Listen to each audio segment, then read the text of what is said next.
Shalom, senang berjumpa lagi di Efrata Devotion. Tema hari ini adalah taat pada Roh Kudus. Matius pasal 25 ayat 1 sampai 13. Bapak Ibu tolong bacakan. Tapi firman ini lebih terkenal dengan tema gadis-gadis yang bijaksana dan gadis-gadis yang bodoh. Sebagian besar dari kita pasti pernah dengar cerita ini.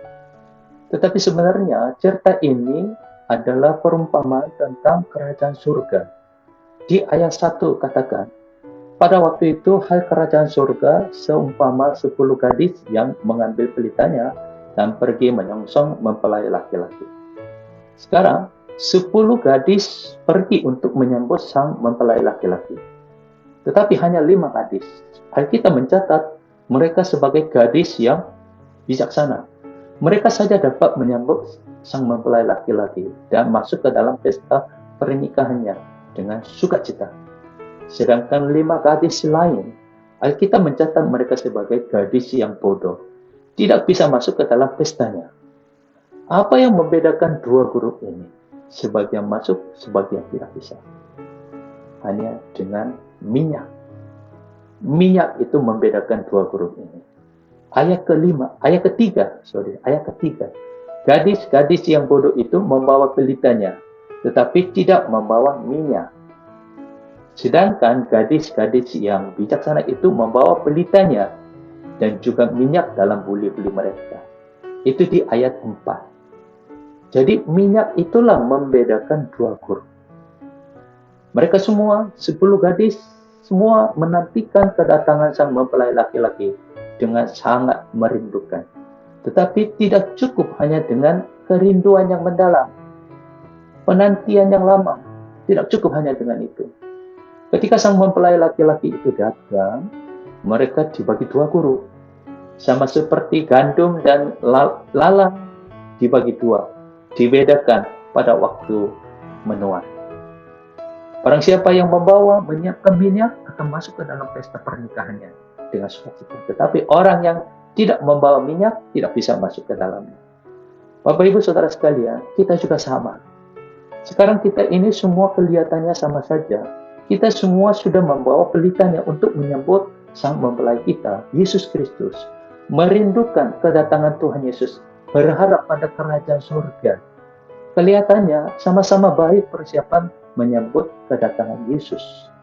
Tetapi Bapak Ibu, pada waktu Yesus datang kembali, semua orang di muka bumi, termasuk kita, akan dibagi dua grup. Satu grup orang-orang yang dapat menyambut Yesus dan masuk ke dalam pesta pernikahannya dengan sukacita. Orang-orang yang tidak bisa masuk ke dalam pesta dan hanya menangis di luar sana akan dibagi dua grup. Pertanyaannya, apakah Bapak Ibu sedang membawa minyak? Sudahkah Anda menyiapkan minyak? Apa arti membawa minyak itu? Saya pernah katakan, arti membawa minyak itu hidup taat pada Roh Kudus. Artinya, hidup taat pada Roh Kudus. Setiap hari kepada Roh Kudus yang berdiam di dalam diri kita, yang selalu berbicara kepada kita, yang selalu menyadarkan kita apa yang baik, apa yang berkenan kepadanya, dan yang selalu menuntun kita pada jalan yang benar. Kita taat kepada Roh Kudus itu, itulah kehidupan yang selalu membawa minyak. Bapak Ibu, apakah Anda sudah dengar suara Roh Kudus hari ini? Apa kata Roh Kudus taruh di hatimu hari ini? Adakah sesuatu yang Roh Kudus sadarkan Anda hari ini? Terhadap istri Anda, terhadap suami Anda, terhadap orang tua atau anak-anak Anda. Kata apa yang Roh Kudus taruh di hati Anda pada saat ini? Coba taat kepada tuntunan Roh Kudus itu. Jangan bilang, malulah Pak Pendeta, saya tidak bisa itu, saya belum pernah. Itu tidak ada arti apa-apa. Jangan bilang seperti itu. Jangan dianggap sepele.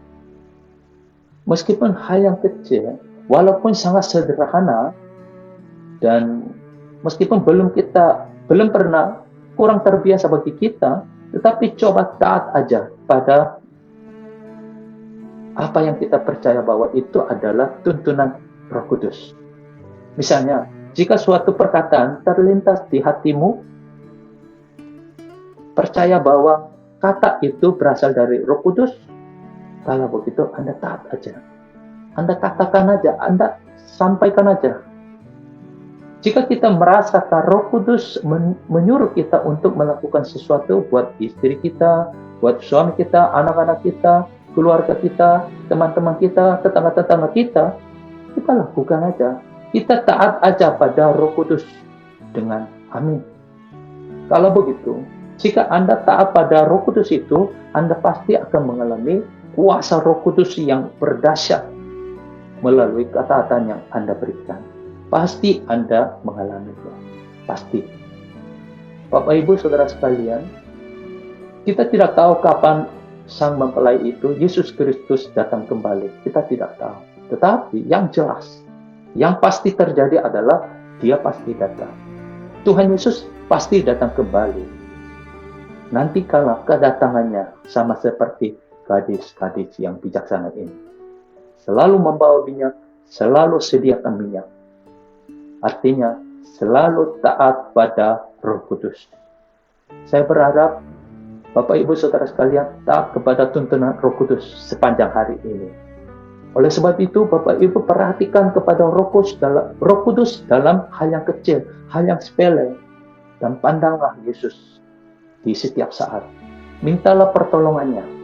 Tuhan Yesus, berbicaralah kepadaku, sadarkanlah aku ya Tuhan. Panggillah namanya. Melalui ketaatan Anda pasti akan mengalami Roh Kudus yang berkarya besar di dalam hidup Anda hari ini. Amin. Tuhan Yesus memberkati kita semua. Shalom.